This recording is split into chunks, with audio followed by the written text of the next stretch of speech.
Hello bachcho, let's read this question. So the given direction is each of this question contains two statement, assertions and reasons. Each of this also has four alternative choices. Only one of is the correct answer. You have to select one of the codes A, B, C, D given below. A is assertion is correct. Reason is correct. Reason is the correct explanation for the assertion. B is assertion is correct. Reason is correct and reason is not a correct explanation for the assertion. C is assertion is correct and reason is incorrect, and D says assertion is incorrect and reason is correct. Okay, so the given assertion is the photons behaves like a particle. Photons particle की तरह behave करता है, and the given reason is if E and P are the energy and the momentum of the photon, then P is equal to E by C. Okay, तो चलिए बच्चों अब हम इस क्वेश्चन को स्टार्ट करते हैं। तो देखिए बच्चों, इस क्वेश्चन का की कॉन्सेप्ट आप क्या लिख सकते हैं? The key concept of this question is photon. क्या लिख सकते हैं इस क्वेश्चन का? क्या लिख सकते हैं हम? जो आपका की कॉन्सेप्ट है वो क्या आपका photon. Photon is the key concept of this question. Okay, तो देखिए बच्चों, फोटोन्स होता क्या है? फोटोन्स आपका क्या होता है? एक क्वांटा होता है। फोटोन्स क्या हो? क्वांटा। फोटोन्स क्या होता है? हम क्वांटा बोलते हैं, या फिर हम क्या बोलते हैं उसको? एनर्जी पैकेट बोलते हैं। क्या बोलते हैं? एनर्जी पैकेट बोलते हैं। This is our photon. Photon क्या होता है? आपका क्वांटा है या फिर हमारा एनर्जी पैकेट है। देखिए फोटोन्स क्या होता है? एक पार्टिकल की तरफ बिहेव करता है। फोटोन्स क्या लगता है?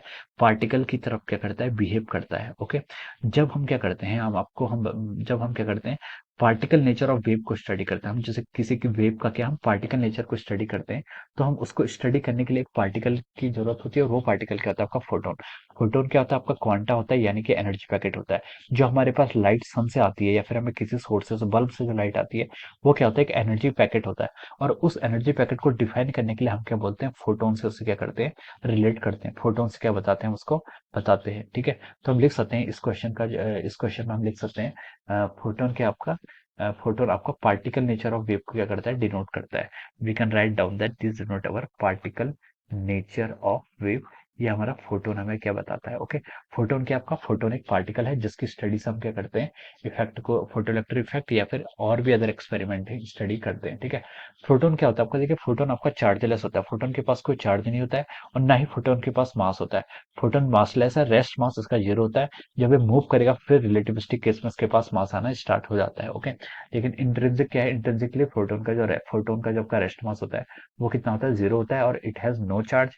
चार्ज नहीं है तो ये क्या होता है? आपका इलेक्ट्रिक और मैग्नेटिक फील्ड से आपका डिफ्लेक्ट भी नहीं होता है। ओके, तो दिस वाज द गिवन अजर्सन। तो देखिए हम अजर्सन्स पर आते हैं। अजर्सन पर आपको क्या गिवन है? अजर्सन में बोला है कि photon behave like a particle. Photon particle की तरह बिहेव करता है। तो देखिए ये अजर्सन आपका बिल्कुल करेक्ट है। फोटोन तो क्या करता है? आपका पार्टिकल की तरह ही क्या करता है? बिहेव करता है। अब उसके पीछे का हमें रीजन क्वेश्चन में क्या गिवन है? देखिए रीजन गिवन है if E and P are the energy and momentum of the photon, then P is equal to E by C. Okay, देखिए जो पार्टिकल होता है, पार्टिकल की प्रॉपर्टीज क्या होती है? Energy, momentum, this all are the properties which are associated with the particles. Particles की property को हम ऐसे डिनोट करते हैं। जैसे हम क्लासिकल मैकेनिक्स या फिर न्यूटोनियन मैकेनिक्स में हम कोई पार्टिकल की स्टडी करते हैं, तो वहां पर हम मोमेंटम, एनर्जी कंजर्वेशन का यूज करते हैं, तो because these are the property of the particle. लेकिन जब हम वेव ऑप्टिक्स पढ़ते हैं या फिर हम वेव्स के थ्रू स्टडी करते हैं, जब हम क्या पढ़ते हैं? आपको वेव नेचर ऑफ पार्टिकल पढ़ते हैं, तब हम वहां पर वेव लेंथ का यूज करते हैं, फ्रीक्वेंसीज का यूज करते हैं, एम्पलीट्यूड का यूज करते हैं। So these are the property which are associated with the wave. वो आपकी वेव से प्रॉपर्टीज एसोसिएटेड है। ओके, जब हम पार्टिकल की बात करते हैं तो हम मोमेंटम और एनर्जी को यहाँ पर बताएंगे। Okay, if E and P are the energy and momentum of the photon, then E is equal to, sorry, P is equal to E by C. This statement is also correct. ये statement भी क्या आपका correct है? हम लोग जानते हैं कि पी इज इक्वल टू क्या होता है? आपका एच बाई लैम्डा होता है। This is our de Broglie wavelength, और हम यहाँ से एच लैम्डा को क्या लिख सकते हैं? देखिए आपको पता है कि जो वेलोसिटी होती है c is equal to our frequency into lambda, हम इसको ऐसे लिख सकते हैं। तो हम यहाँ से लैम्डा को लिखते हैं सी बाई एफ, तो हम इसको कर सकते हैं, क्या लिख सकते हैं? सी बाई एफ। ये एच एफ, एच एफ क्या होता है? आपकी एच एफ आपकी एनर्जी यानी कि एनर्जी होती है।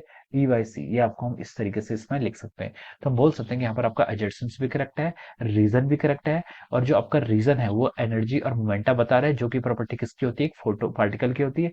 तो हम बोल सकते हैं कि reason is the correct explanation for the adjacent. Okay, तो देखिए इस क्वेश्चन के करस्पॉन्डिंग जो आपका राइट ऑप्शन होगा वो क्या हो जाएगा? फिर option A will be the right answer of this question. क्या हो जाएगा? Option A is correct answer of this question. आपका फोटोन पार्टिकल है, ये भी करेक्ट था।